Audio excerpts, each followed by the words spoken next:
Ambassador Elena Vasquez looked out the massive viewing window of Concordia Prime Station. Stars scattered across the darkness, like diamonds on black cloth. She had seen this view many times before, but it never got old. The binary star system cast orange and blue light across the enormous diplomatic station, where dozens of alien species came to talk instead of fight. Elena adjusted her formal blue diplomatic uniform and checked the time. The emergency council meeting would start in 2 hours. She knew it would not be pleasant. The Hegemony Coalition had been pushing harder and harder against human colonies in the outer spiral. They wanted humanity to give up 3 entire star systems that humans had legally claimed and colonized. Elena walked through the station's main corridor. Aliens of all shapes and sizes moved past her. Some looked like giant insects with crystal shells. Others were floating gas clouds that spoke through mechanical devices. A few looked almost human but with green skin and too many eyes. Most of them nodded respectfully when they saw her diplomatic badge. Elena had been Earth's ambassador for 12 years. She had seen humanity grow from a small new species that nobody took seriously to a respected member of the galactic community. Humans were still considered young compared to species that had traveled space for thousands of years, but they had earned their place through hard work and fair dealing. The Veltar were different. These crystal beings had ruled their part of the galaxy for over 3,000 years. They led the Hegemony Coalition, which included 3 other ancient species. The Veltar believed that newer species should obey older ones without question. They especially disliked humans because humans had grown strong very quickly. Elena entered the diplomatic dining hall where representatives gathered before important meetings. The room was beautiful, with a crystal ceiling that showed the stars above. Tables floated in the air, adjusting their height for different species. The air was carefully mixed to let everyone breathe comfortably. She saw Overseer Krex Nat immediately. The Veltar stood 7 feet tall, his crystal body reflecting the room's lights in rainbow patterns. Where humans had faces, he had a cluster of bright blue lights that pulsed when he spoke. His voice came from a translator device that made everything he said sound cold and mechanical. "Ambassador Vasquez," Krex Nat said as Elena approached. "How wonderful that you could join us for this final discussion." "Final discussion?" Elena asked. "I thought this was just another negotiation session." "Oh, it is, but some negotiations have only one possible outcome." Other representatives gathered around their table. The insect-like Zephyrians clicked nervously. The plant-based Thornwood delegation rustled their leaves in worry.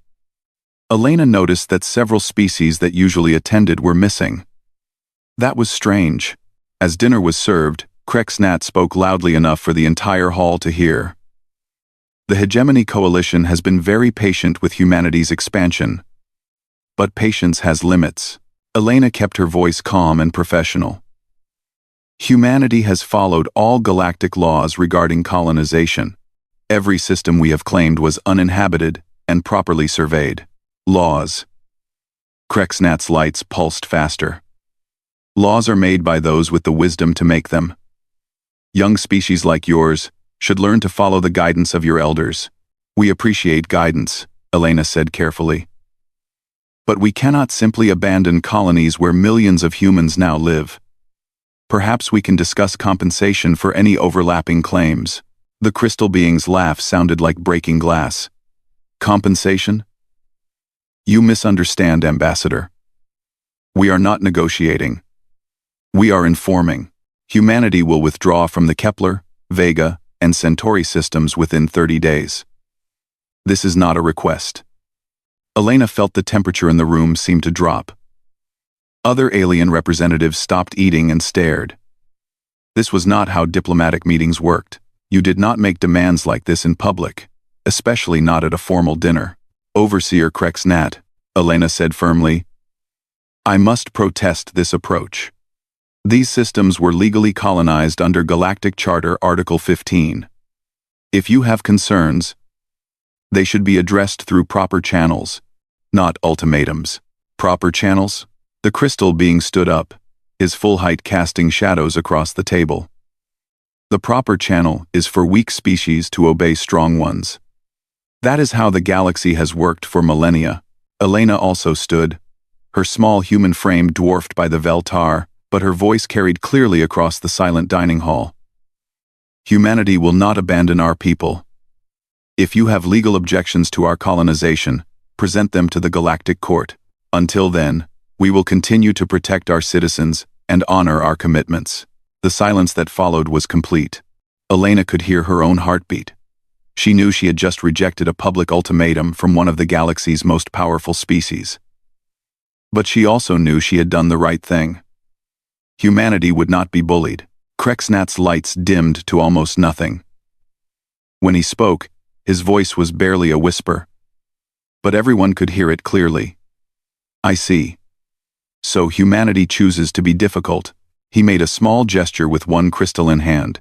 Elena saw movement in her peripheral vision. 3 figures in dark clothing stepped out from behind decorative pillars around the dining hall. They moved with the smooth coordination of trained professionals. Each one carried a long, thin weapon that gleamed with crystalline edges. Let this be a lesson, Krexnat announced to the room. Humans are weak, isolated, and lack the stomach for true conflict. No one will risk war over the death of one insignificant primitive. Elena realized what was happening just as the first crystal shard struck her chest. The pain was incredible. Like liquid fire spreading through her body, she fell to her knees as 2 more shards hit her back and shoulder. The crystal weapons were designed to cause maximum suffering before death. As Elena collapsed, she could see the faces of alien representatives around the room. Some looked horrified. Others appeared frightened. A few seemed relieved that someone else had dealt with the human problem. But none of them moved to help her. None of them protested. None of them even stood up. Elena's last coherent thought was about her daughter Maria, who was studying to become a diplomat herself. She hoped Maria would learn from this. She hoped humanity would learn. The crystal being stood over Elena's body as the life left her eyes. This matter is now closed. Humanity has 30 days. Most alien representatives left the dining hall immediately. They did not want to be associated with what had just happened. The Hegemony Coalition members remained, cleaning up the mess and discussing which human colonies they would claim first. None of them noticed the small recording device that had fallen from Elena's diplomatic bag. It continued transmitting everything to the human embassy on the station. The message reached Earth within 6 hours. Humanity's response would take exactly 7 days to arrive. The news of Ambassador Elena Vasquez's death spread across the galaxy within 12 hours. Alien news networks showed the same footage over and over again. The crystal shards striking her down, her body falling to the dining hall floor. Overseer Krexnat, standing over her with his lights, pulsing in satisfaction. The galactic community waited for humanity's response. Dr. Yuki Tanaka sat in her laboratory on Research Station Gamma 7. Watching the news feeds with growing dread. She was one of only 3 humans working on the Mixed Species Research Station. The other scientists were asking her what humanity would do next. Your people will file a protest, yes? Asked Dr. Zilith, a mantis-like Zephyrian. Perhaps demand payment for the ambassador's death? Yuki stared at the screen, showing Elena's final moments. I don't know, she said quietly. I really don't know. But she was lying. She knew exactly what humans did when they were truly angry. She had studied human history. She knew about the wars, the determination, the terrifying focus that humans could achieve when someone crossed a line that should never be crossed. The first sign that something was different came 24 hours after Elena's death. The Galactic Trade Commission reported that human merchant ships had stopped arriving at their scheduled destinations.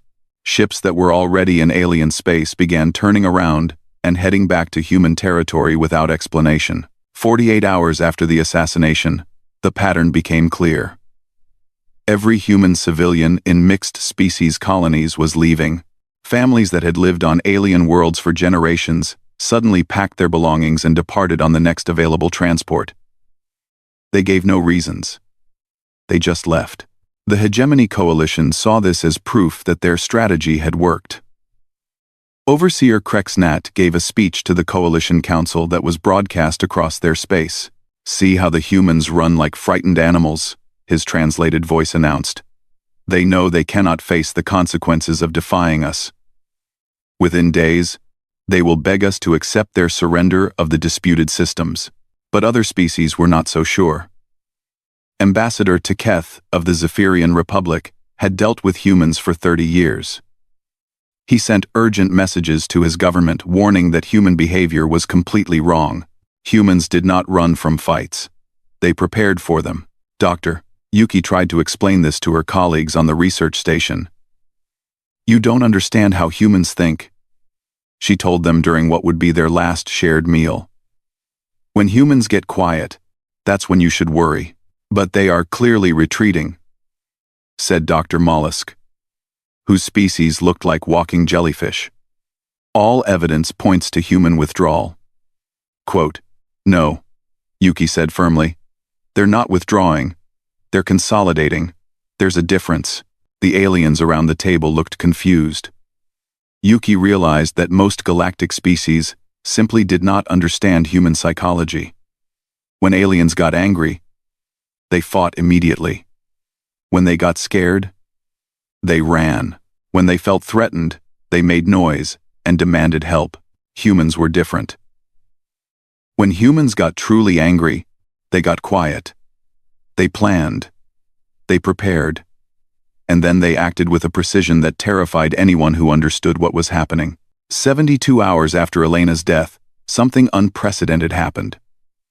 All communication from human space stopped. Not reduced communication. Not delayed communication. Complete silence. Every human embassy went dark. Every human trade mission stopped responding to messages. Even the emergency communication channels that were supposed to remain open during any crisis went dead. It was as if humanity had simply vanished from the galaxy. Alien intelligence services went into emergency mode. The Veltar demanded that their spy networks find out what was happening in human space. What they discovered made no sense. Human worlds were not in chaos. There were no signs of panic or civil unrest. Instead, there were signs of massive, coordinated activity. Industrial complexes that had been producing civilian goods were retooling for unknown purposes. Transport ships were moving between human worlds in patterns that intelligence analysts could not understand. Most disturbing of all, every human world was showing heat signatures consistent with massive underground construction projects. These projects had apparently been prepared in advance. Because they began within hours of Elena's death, the Zephyrian Intelligence Service managed to intercept fragments of human communications. The messages were heavily encrypted, but what they could decode was terrifying in its implications. Phrases like, "Activate Protocol 7", and "All assets to standby", and "Confirm target acquisition", suggested that humanity was not collapsing in despair. They were mobilizing for something. Dr. Yuki received a message on the 4th day after Elena's death. It was from her sister on Earth, sent through an encrypted channel that Yuki did not even know existed. "Come home now," the message said simply. "Bring nothing that links you to them. Come home immediately." Yuki showed the message to her alien colleagues. "I have to leave," she told them. "Leave?" Dr. Xylith's antennae twitched in confusion. "But our research project is not complete. We need 6 more months to finish the ecosystem analysis." "The ecosystem analysis doesn't matter anymore," Yuki said. She was packing her personal belongings, but leaving all her research notes behind. "Nothing matters, except that I get back to human space before this gets worse." "Before what gets worse?" Dr. Mollusk asked. "Your people are clearly surrendering. This is a good thing. No war, no violence." Yuki stopped packing and looked at her colleagues. These were scientists. Intelligent beings who had worked alongside humans for years. But they still did not understand. "My people are not surrendering," she said carefully. "We're preparing.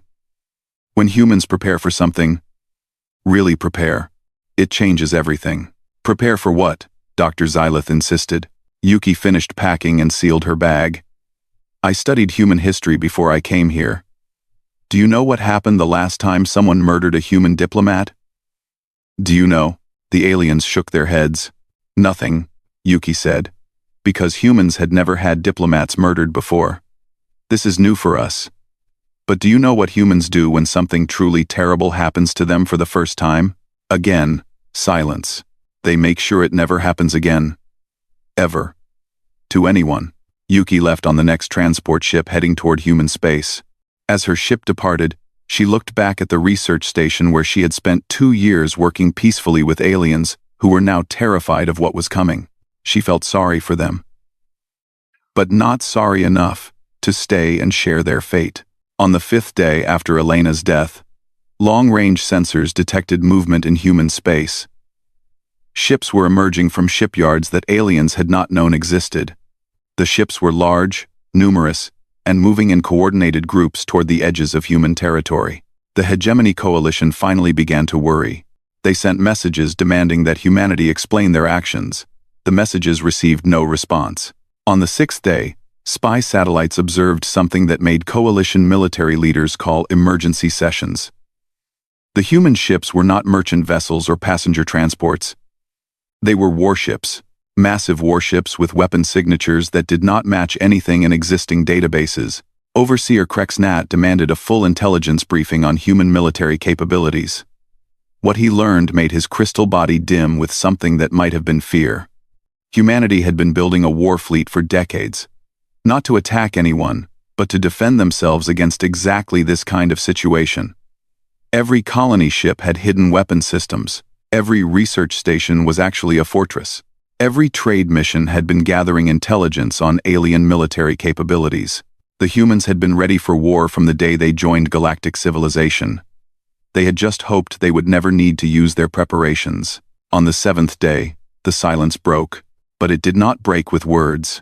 It broke with the simultaneous appearance of human war fleets in orbit around every major coalition world. The talking was over. Intelligence analyst Zrex Ka had spent 40 years studying military patterns for the Hegemony Coalition. He had seen species rise and fall, watched countless wars begin and end, analyzed the military capabilities of hundreds of different civilizations. But the data appearing on his screens made no sense.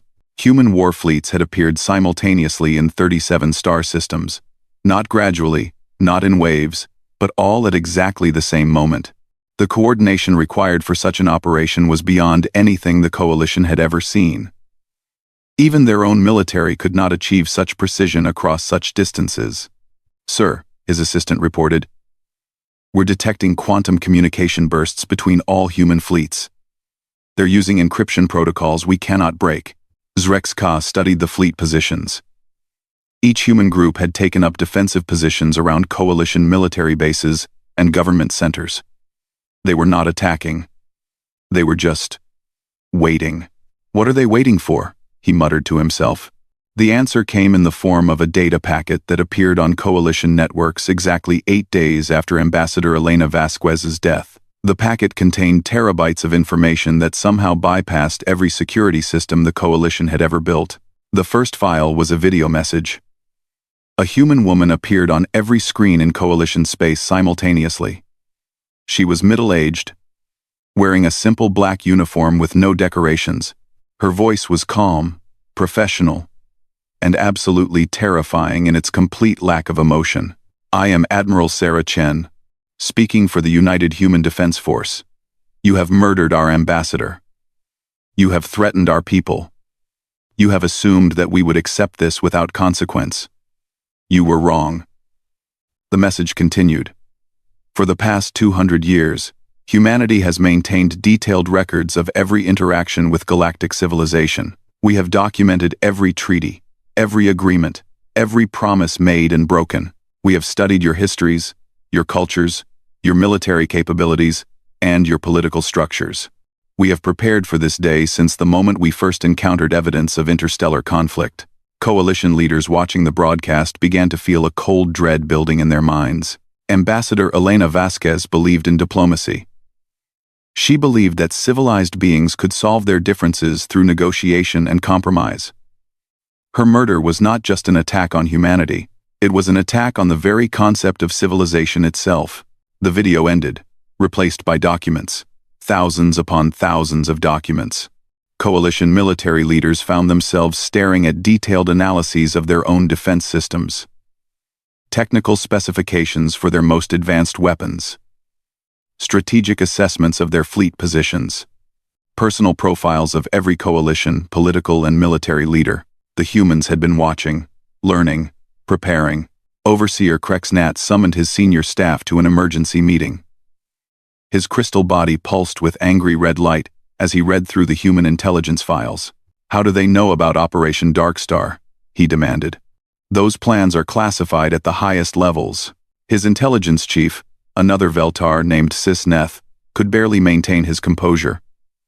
"Sir, they seem to know about everything. Every military operation we have planned for the past 50 years. Every secret base. Every hidden weapons depot. That's impossible.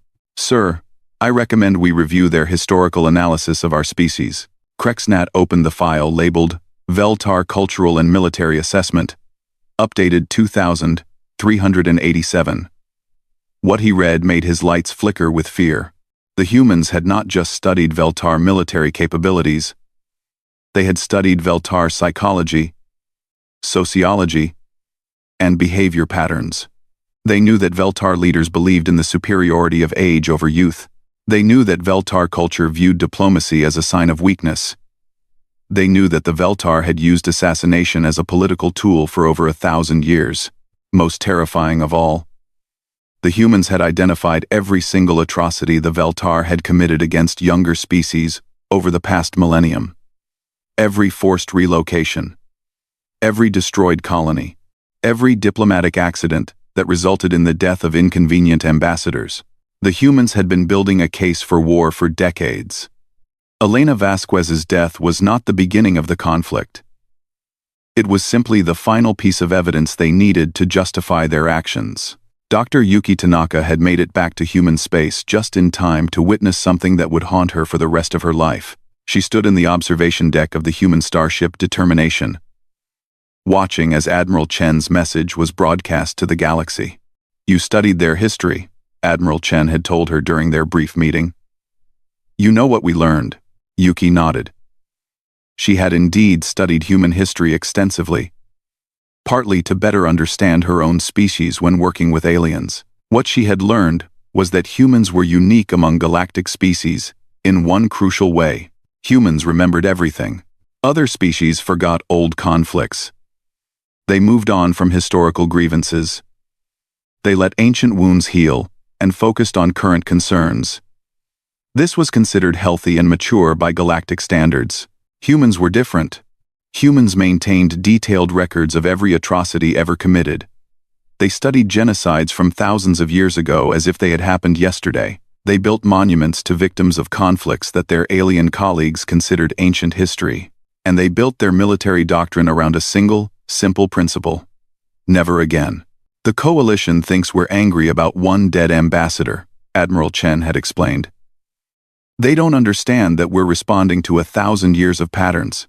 Elena's death was just the moment we decided that these patterns needed to end.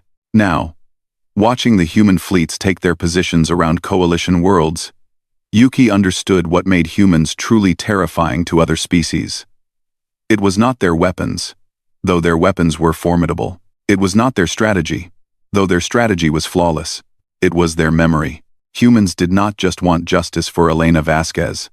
They wanted to ensure that no ambassador from any species would ever again be murdered for doing their job.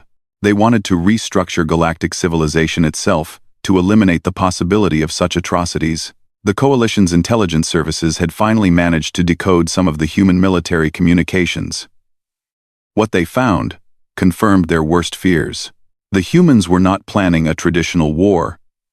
They were planning a complete restructuring of Coalition society. They had identified every leader who had supported the ambassador's assassination. They had located every military officer who had helped plan it.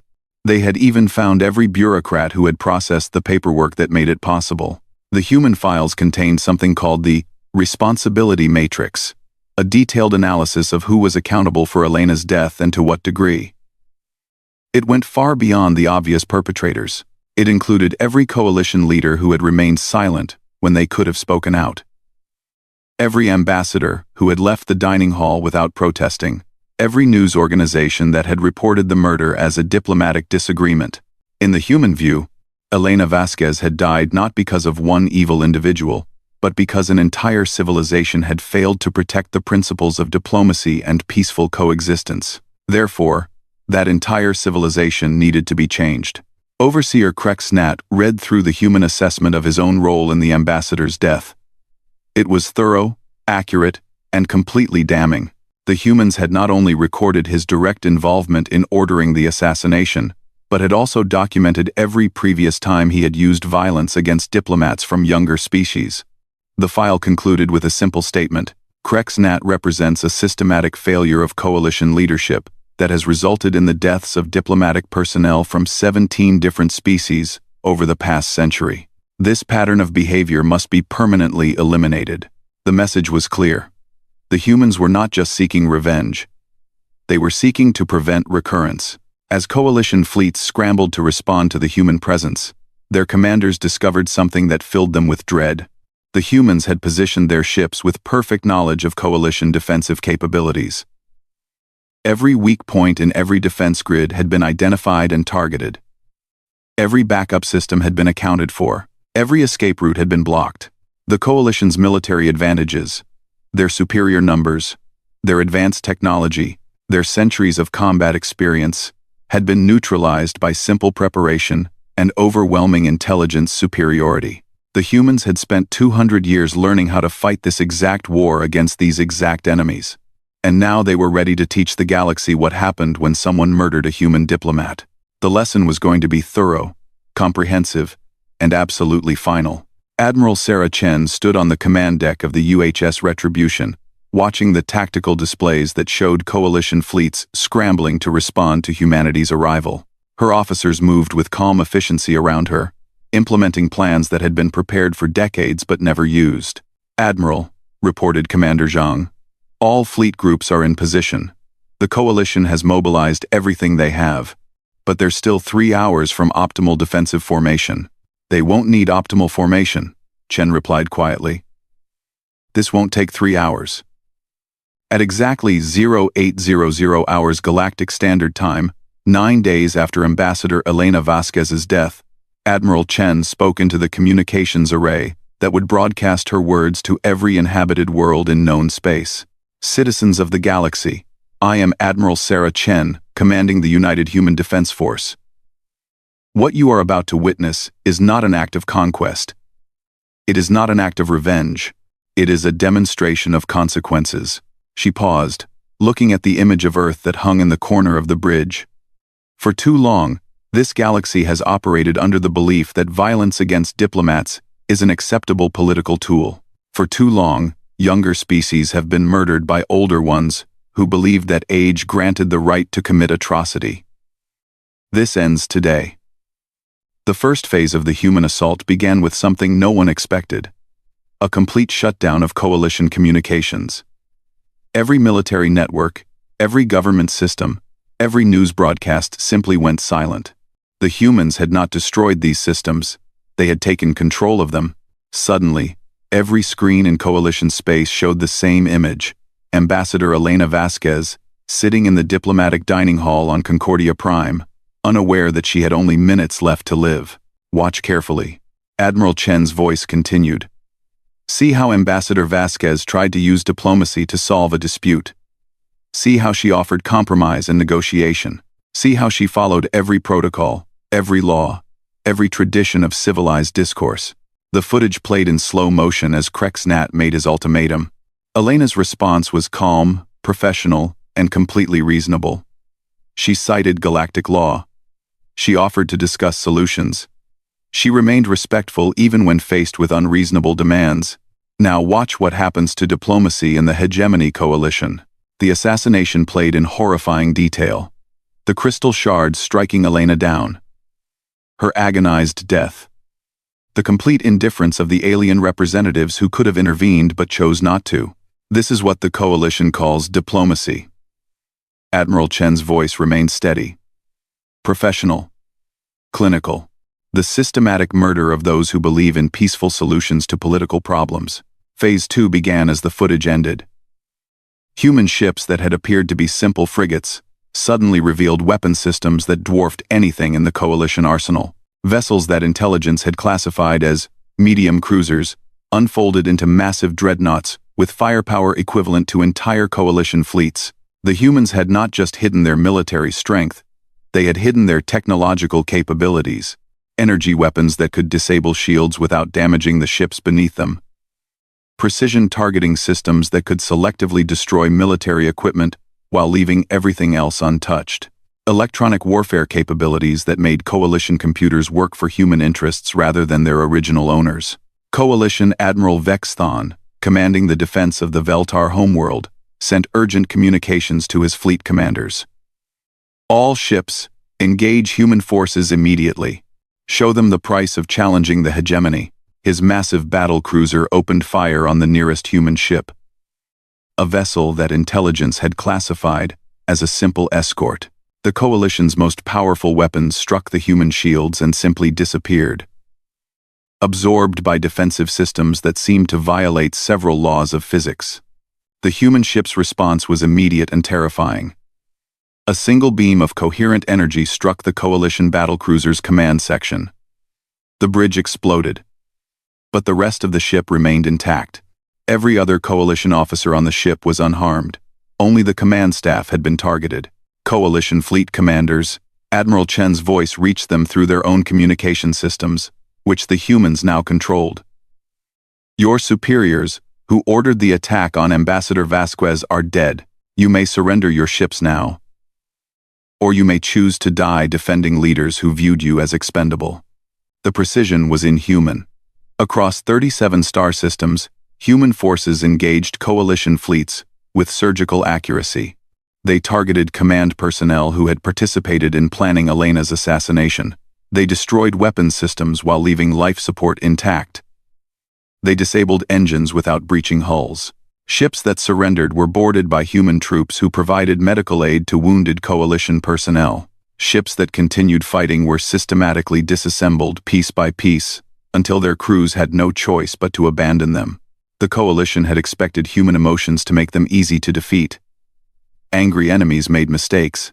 Vengeful attackers could be manipulated into overextending themselves.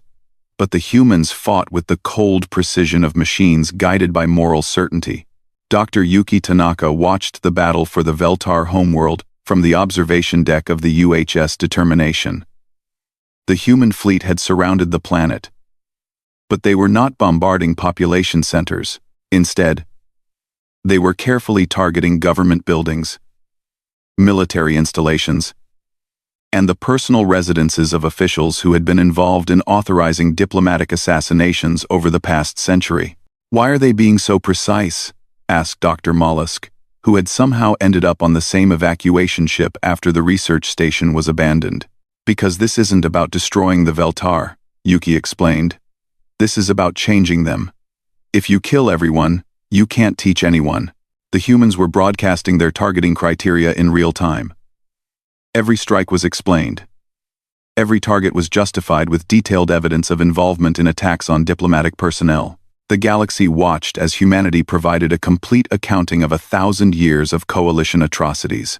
More importantly, they were also broadcasting footage of Coalition civilians who were being protected by human forces. When Veltar military units attempted to use their own people as shields, human troops intervened to evacuate the civilians to safety. "We are not here to punish the innocent," Admiral Chen announced.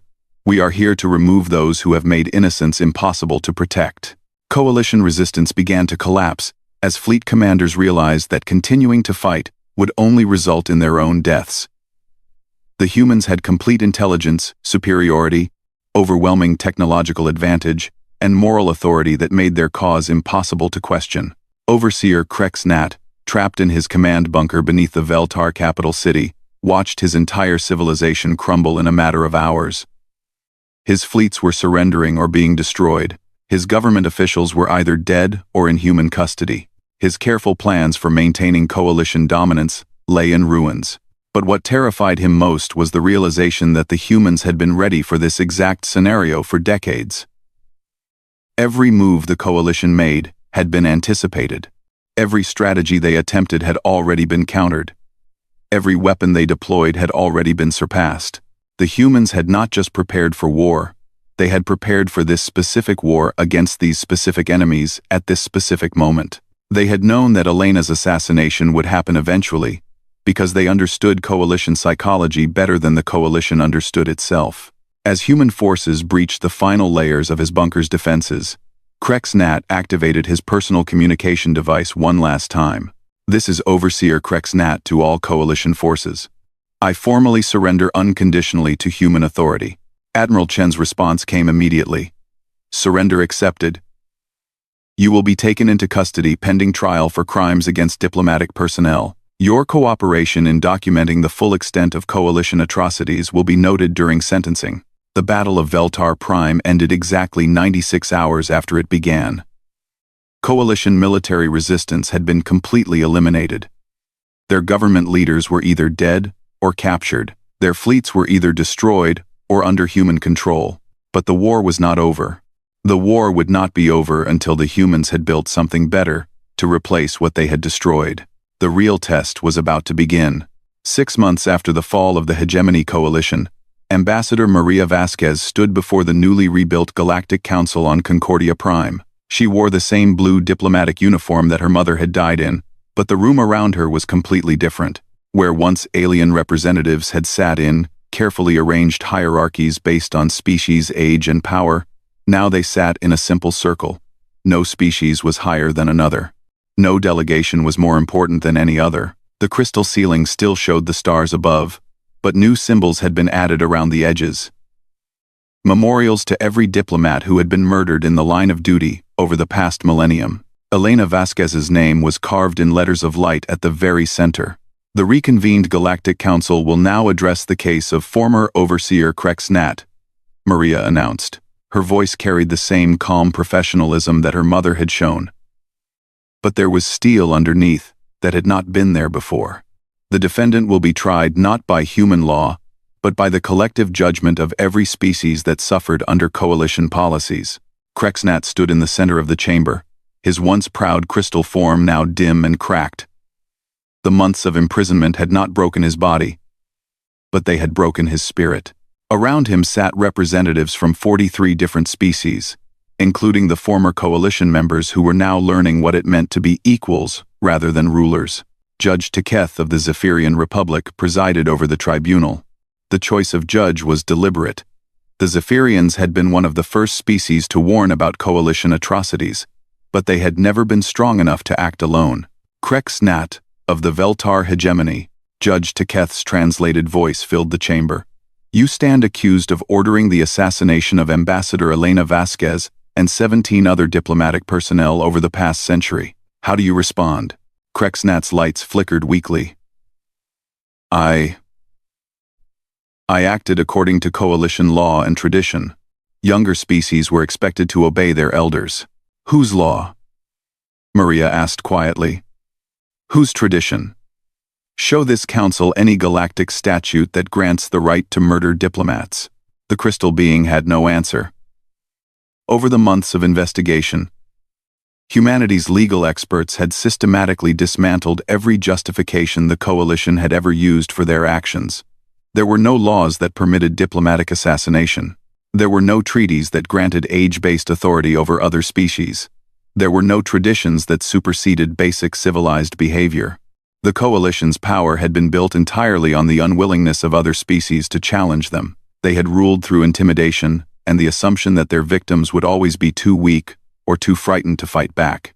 Humanity had proven that assumption wrong. The evidence presented to this tribunal, Judge Teketh continued, shows a pattern of systematic violence against diplomatic personnel spanning over 1,000 years. This pattern culminated in the public assassination of Ambassador Elena Vasquez, an act witnessed by representatives of 27 species who failed to intervene. Dr. Yuki Tanaka watched the proceedings from the observation gallery.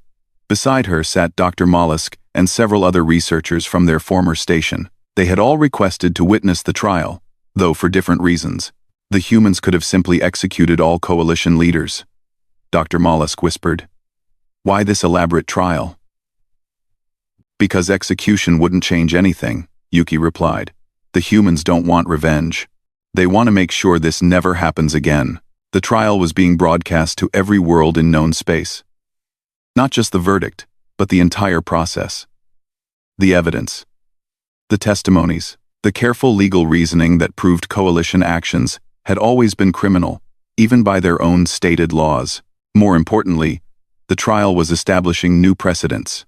Representatives from every major species were participating in the judgment of Krexnat, creating a legal framework that would apply to all future diplomatic crimes.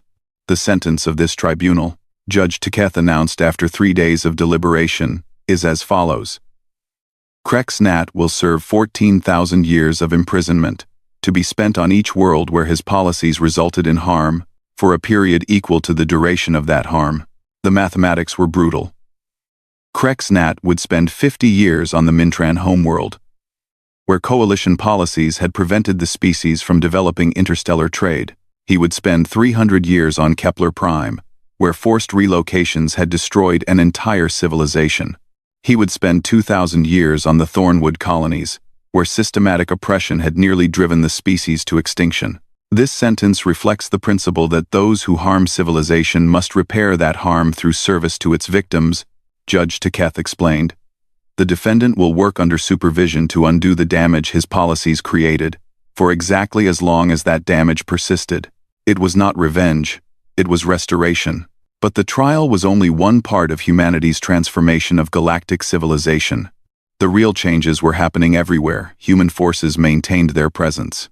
Admiral Sarah Chen stood on the command deck of the UHS Retribution, now permanently stationed at the edge of former coalition space.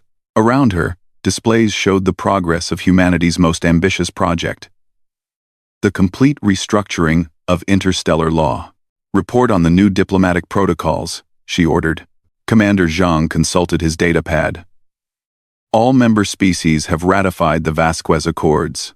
Any attack on diplomatic personnel from any species will trigger immediate intervention by human defense forces. No exceptions. No delays. No political considerations. The accords were simple in concept but revolutionary in implementation. Every diplomat from every species now carried a beacon that connected them directly to human monitoring systems. Any threat to their safety would result in the immediate deployment of human forces to protect them. More importantly, the accords established humanity as the permanent guardians of galactic diplomacy. Not rulers, humans had explicitly refused any formal political authority, but protectors. The galaxy's immune system against those who would use violence to replace negotiation. Status of the reconstruction efforts? Chen asked. Former coalition worlds are adapting well to their new governments, Zhang reported. The Veltar have elected their first civilian leadership council. The other coalition species are implementing democratic reforms. Most populations seem relieved to be free of their former leaders. This had been the most surprising result of humanity's intervention. Coalition civilians, freed from centuries of authoritarian rule, were embracing the chance to govern themselves. Elections were being held.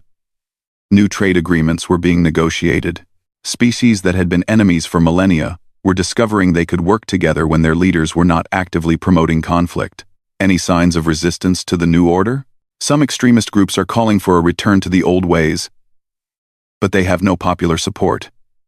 Most people prefer peace to the constant threat of violence that characterized coalition rule. Admiral Chen nodded. This had always been humanity's bet. That most intelligent species preferred cooperation to conflict when given the choice.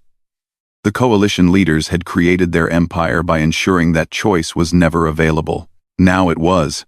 Maria Vasquez completed her first diplomatic mission exactly 1 year after her mother's death. She had successfully negotiated a trade agreement between 3 former coalition species, who had been forbidden from direct communication for centuries.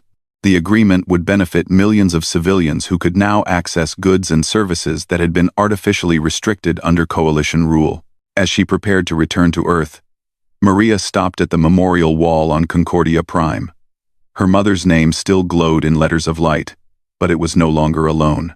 New names were being added regularly, not victims of assassination, but diplomats who had died naturally while serving their people in the peaceful resolution of conflicts. "Mom," she said quietly to the memorial, I think you would be proud of what we built. A voice spoke behind her. I think she would be amazed. Maria turned to see Admiral Chen, who had come to Concordia Prime for the first anniversary memorial service. Amazed? Maria asked. Your mother believed in diplomacy, but I don't think she ever imagined it could be made truly safe, Chen explained. She died thinking that violence would always be a tool that some species could use against others. Now, for the first time in galactic history, that's not true. Maria looked around the council chamber, where representatives from dozens of species were working together on new agreements and treaties. Humans moved among them not as overlords, but as facilitators and protectors. The human role was to ensure that everyone could speak safely, that negotiations could proceed without fear, that diplomatic solutions would always be preferred over military ones. What happens now? Maria asked. When people stop trying to kill diplomats because they know humans will stop them? Admiral Chen smiled. Then we find out what this galaxy can accomplish when everyone is free to focus on building instead of surviving. The memorial service began as the station's lights dimmed, and the names of every murdered diplomat appeared in the stars above. Elena Vasquez's name shone brightest, not because she was more important than the others, but because her death had finally made their murders intolerable to someone with the power to do something about it. They thought slaying an ambassador was safe, Maria whispered, reading the inscription beneath her mother's name. Humanity proved them wrong. Below that, in smaller letters, was the motto of the new galactic order. In memory of those who died for peace, in service to those who live for it. Never again.